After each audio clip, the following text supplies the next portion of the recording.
I have a DUI, and I'm S-Batch patient on NAEU. With the start of Season 40, I wanted to make a hook guide for Darkwoods, as I know it's a map a lot of patient players struggle with. While this map has a lot of high areas, there are a lot of invisible walls that block would-be great hooks in these areas.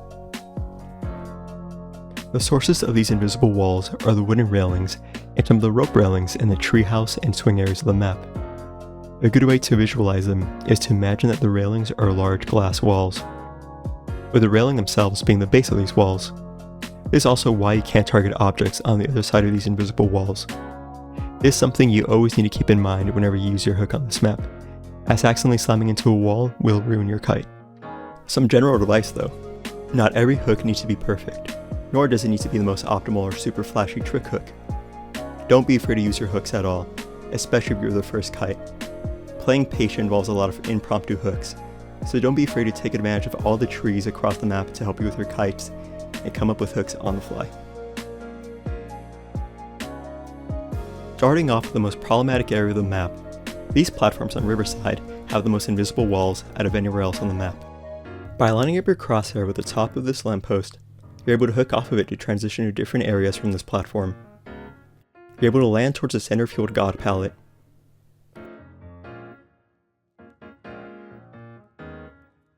or the center field chair and double pallet. Something you do need to be mindful about when using this hook is that if you aim your camera too far to the right, you'll collide into the invisible wall from this railing. From the same lamppost, you're also able to hook towards the main entrance ruins. By hooking off of the tree on the platform, you land underneath the bridge, connecting the spiral staircase and the back platform.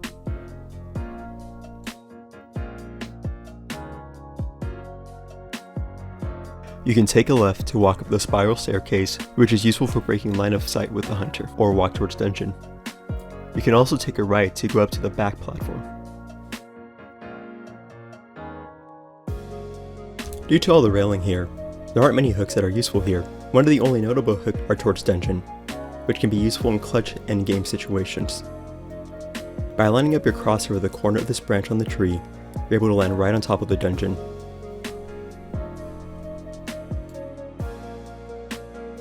This hook is harder to execute, but can be a lifesaver when you get caught out in river and need to make it to dungeon. You want to line up your crosshair with the corner of the platform, and angle your camera to make sure you don't fly into the rope railings or the tree itself. You're also able to hook onto the railings in this area.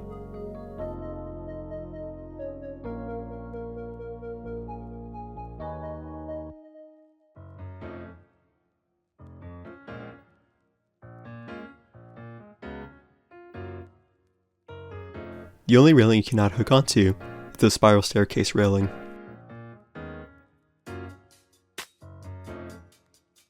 Like the river platform, the options for hooks in this area are limited by all the invisible walls. For some of the hooks here, you need to be holding your hook out like this. When you're in this state, you're unable to fall off the edge, helping you with lineups. By lining yourself up with the corner of this railing, and aiming at the intersection between the support beam and roof, by aiming your camera in this direction, you're able to go towards Animal Shed.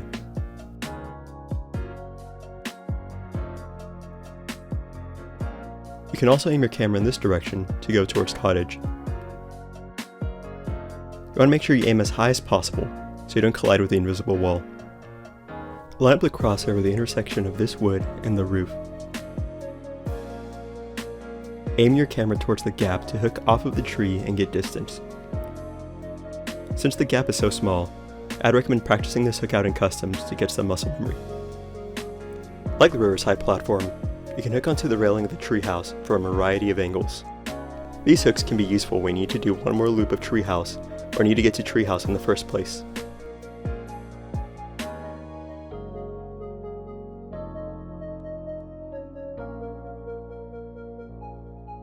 Cottage is one of the strongest areas of the map, especially for patient.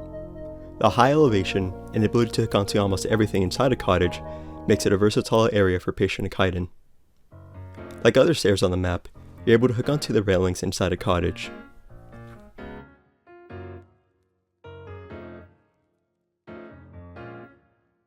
The second story of Cottage is Patient's bread and butter, providing him access to some of the strongest hooks in the game. By aiming at the top of this opening in the wall, you're able to go towards Animal Shed, which can be used to transition away from Cottage or come in clutch for an endgame dungeon. By hooking onto this piece of wood sticking out from the left side of this opening, you're able to hook towards Bonfire, as well as towards Center Field. This is one of my personal favorite hooks in the game. After going up the stairs, you want to line up your crosshair with the top right of this horizontal piece of wood. You want to aim your camera to the right, taking you towards Animal Shed.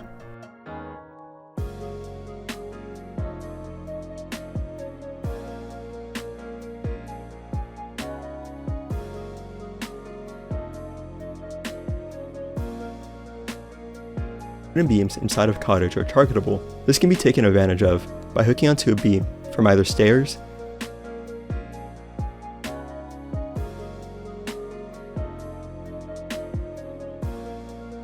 or the second story.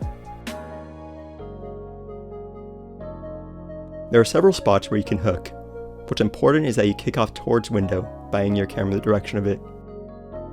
This hook is useful for getting your knee-jerk window speed boost in order to loop around the cottage into a pallet.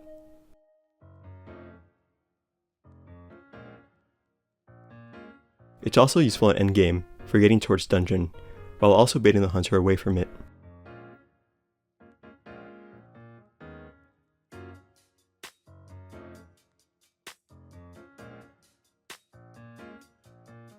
The log ramp swings between Cottage and Bonfire are useful in extending your kite, as well as versatile in the hooks you can do. For example, if you take the swing, and a hunter takes the swing in pursuit, you can use that time while they're on the swing to hook away. Like with Treehouse, you need to be holding your hook out in order to not fall off the edge, as you line yourself up for these hooks. For this hook, you want to first start by holding your hook out and lining yourself up with the corner of the log ramp closer to Cottage. You look to the right and aim towards this part of the fence, specifically the top right corner. After hooking, you can aim your camera in the direction of center to land towards the god pallet.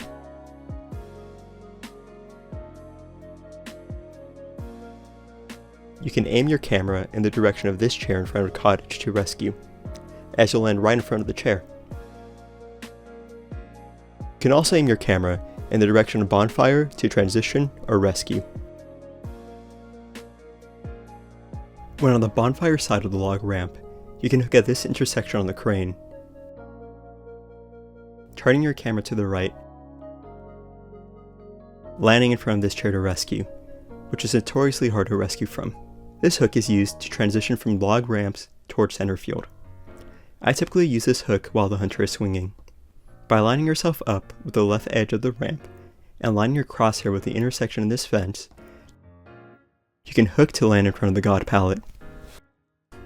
From the Bonfire side of the log ramp, you can use the trees to transition to Riverside or side entrance. You can use this tree to hook towards river, and use this tree to hook towards entrance or for a rescue. For main entrance ruins, there aren't many unique hooks in this area compared to other areas of the map. You're able to hook over some of the walls in this area by hooking onto a tree, which can be useful for getting to a pallet or avoiding getting terror shocked. Like windows on other maps as well, you can aim at the top of the window frame, hooking through it. However, you're able to hook onto a wall on the other side of a window, giving you more distance and a higher landing point to kick off of. Similar to ruins, there aren't any special hooks to perform here, but there are some useful hook spots to know about. Aiming at the top of the pole on the right to land close to a window, which can be useful to use your knee-jerk window speed boost. Hooking off of the top of either the left or right pole to land in front of the chair.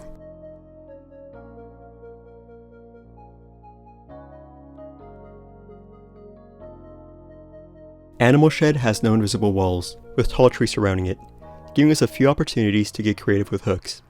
By hooking off of the top of this tree, you're able to hook over the wall and kick towards areas such as Centerfield or Treehouse.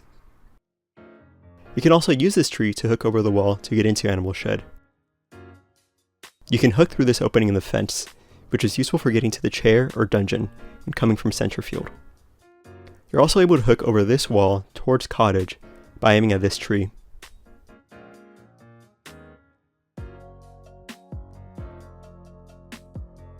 Similar to other parts of the map, like ruins, there aren't many special hooks and bonfires to take advantage of. However, this area is good in general for patient, due to there being a lot of high trees to hook off of. A notable one is this tree, which will land you in front of the chair for a rescue. Something to note as well is that the cages hanging from this area have no collision, meaning you can hook onto them or crash into them headfirst. Finally are the basement hooks. When hooking to basement, our goal is to avoid getting drop down hit so that we can safely rescue whoever is chaired. This means that we need to clear the first set of stairs without getting hit. In order to do so, we need to take advantage of a property of Patient's hook. When Patient is in the air after kicking off, if he hits a wall at an angle, instead of losing all his momentum, he instead slides along the wall, keeping his momentum. The idea for basement hooks is that we take advantage of this property by sliding against the inner wall and land past the first set of stairs to avoid the double hit. For the Centerfield basement, you can line your crosshair up with the bottom right corner of the yellow cloth hanging from the wall. After hooking, you want to rotate your camera so that you can see the graffiti around the corner of the inner wall. This is a good frame of reference when learning the camera angle you need to use, but I recommend practicing this motion in customs so it becomes muscle memory.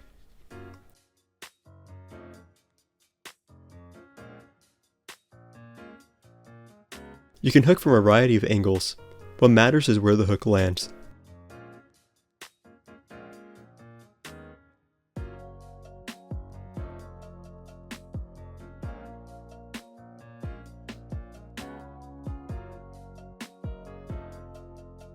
For the basement and cottage, you want to line up your crosshair such as the bottom of the crosshair is on the left edge of this brown stain on the wall, while the horizontal lines of the crosshair line up with this crack in the wall. Following the same principle as the Centerfield hook, you want to pan your camera to see most of the graffiti around the corner.